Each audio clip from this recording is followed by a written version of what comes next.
ভালো করে রান্নাটা বেশি করে গোলাপি গাড়ির কবলে দেবালয়ের পড়েছি আমি তো লাগাই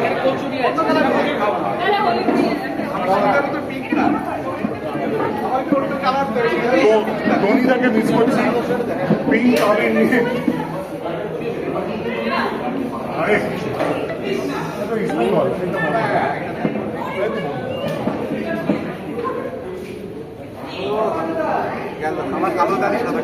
আচ্ছা সৃজিত দা এবং রানারা দুজনকেই জিজ্ঞাসা করছি ওই যে আবিরে সিঁদুর মিশিয়ে রং মাখানো প্রেমিকাকে সেটা কখনো হয়েছে? আবিরে সিঁদুর মিশিয়ে কপালে রং মাখানো প্রেমিকাকে সেটা কখনো রানার সাথে কোনদিন আমার কেন সিঁদুর মাখানো থাকে না তার জন্য মাখাই ঠিক আছে থ্যাংক ইউ